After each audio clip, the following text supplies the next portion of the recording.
Hello, I'm Monica Reinagel, the Nutrition Diva, here with your quick and dirty tips for eating well and feeling fabulous.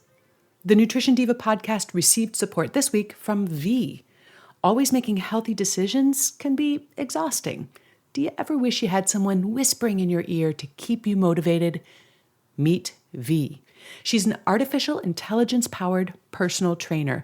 V learns about your body utilizing advanced biosensing headphones, and then she gives you personalized guidance and expertise. She's a coach in your ear, encouraging you every step of the way.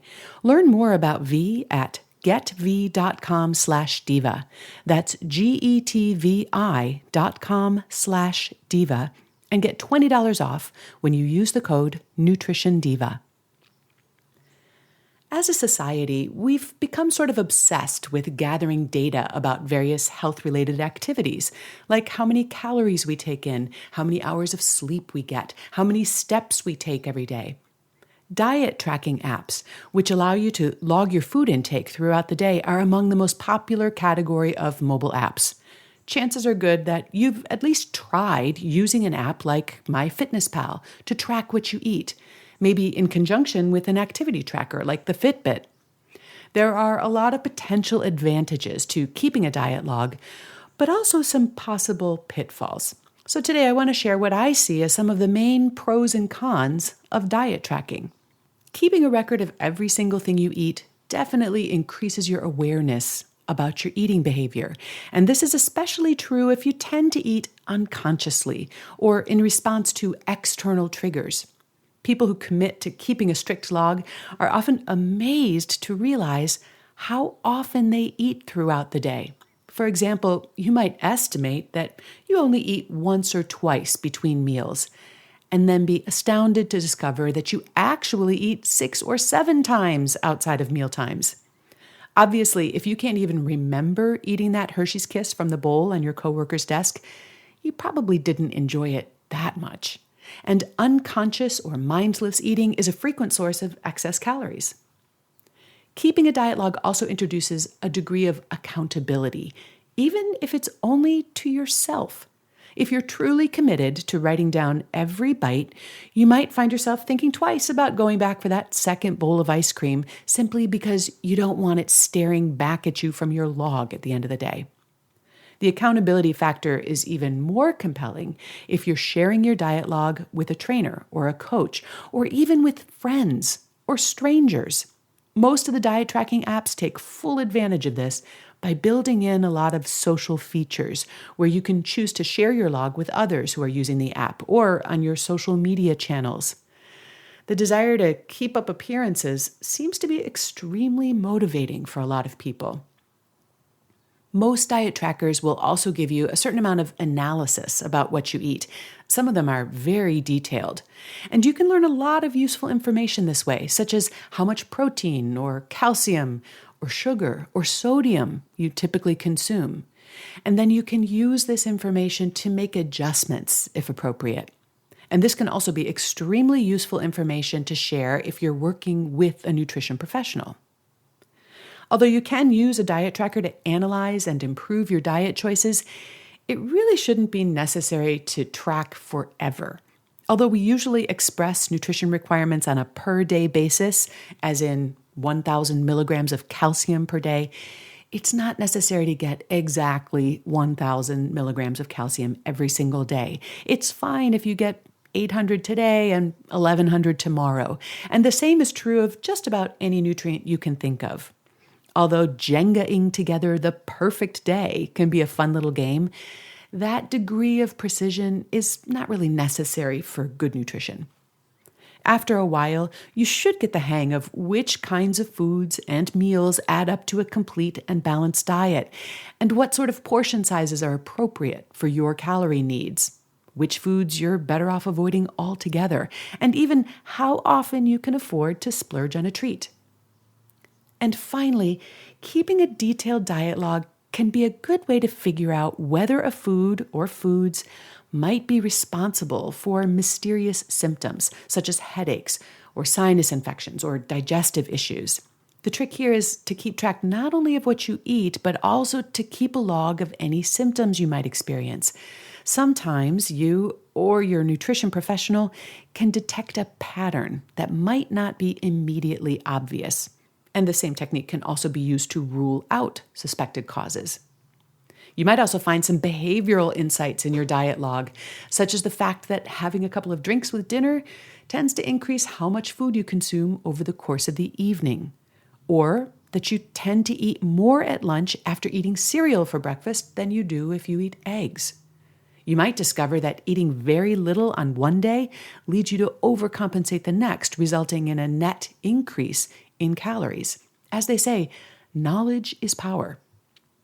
Before I get into some of the potential pitfalls of diet tracking, thanks as well to HelloFresh for their sponsorship. HelloFresh is on a mission to save home cooking by making the entire experience more fun. They want everyone to have access to fresh ingredients that inspire great meals. And when you see how easy it is to cook and eat delicious and healthy meals, you'll want to keep doing it again and again. HelloFresh currently offers their customers their choice of a classic box, a veggie box, or a family box, and you can order anywhere from 3 to 5 different meals per week designed for either 2 or 4 people, and they create new recipes every week. Most of them take just 30 minutes and require minimal kitchen equipment. And they source the freshest ingredients and they measure them to the exact quantities so there's no food waste. We find the portions to be substantial enough that we almost always have leftovers for lunch the next day. It all comes to your doorstep in a recyclable insulated box for less than $10 a meal. So let's get cooking. For $30 off your first week of deliveries, visit HelloFresh.com and enter the code DIVA30 when you subscribe. And now, just a few more thoughts on keeping a food diary. I've kept food diaries at various times, although never for more than a week or two. And I've also asked clients to keep them so that I could assess their diets and suggest changes, but only as a short-term exercise in information gathering, because I think there's a potential downside to completely outsourcing our ability to make good choices about what and how much to eat.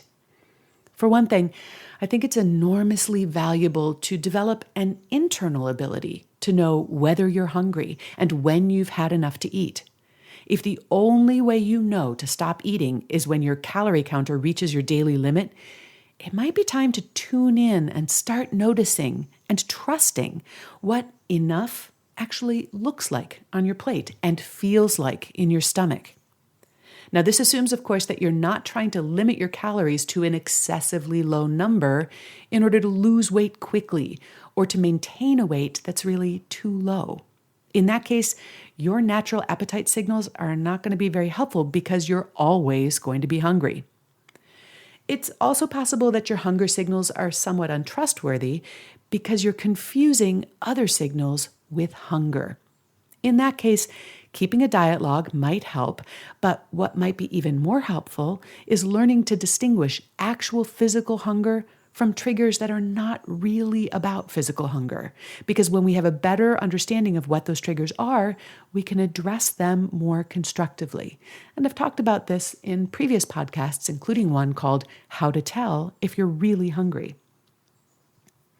And finally, while a diet tracker can provide some motivation to stick to your plan, I think it might be a mistake to completely outsource or externalize our motivation. It may be rewarding on some level when your diet tracker gives you a green check mark or whatever it gives you when you hit your targets. But obviously, the payoff to eating well is not getting a gold star on our devices, but in the physical and mental well-being that we get, both from good nourishment, but also just from knowing that we're taking good care of ourselves and that our choices line up with our goals and values. Diet trackers have their place. But if keeping a diet log is the only thing that keeps you from overeating, you might want to think a little bit about what your deeper motivation is. Maintaining a healthy weight might help you avoid knee surgery or help you sleep better and feel better as a result, or reduce your risk of developing type 2 diabetes, which in turn increases your chances of living longer. These are payoffs far more rewarding than the approval of your diet tracking app. So what do you see as the chief pros and cons of keeping a diet log? Has it been a helpful habit for you? Or has my fitness pal become my fitness tyrant, as my friend calls it? Post your comments on our webpage at nutritiondiva.quickanddirtytips.com or on the Nutrition Diva Facebook page.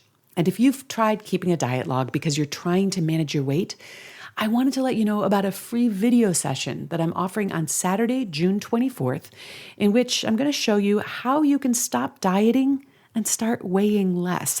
And you can learn more about that and sign up to attend at nutritionovereasy.com/weightless. Thanks for listening and have a great week.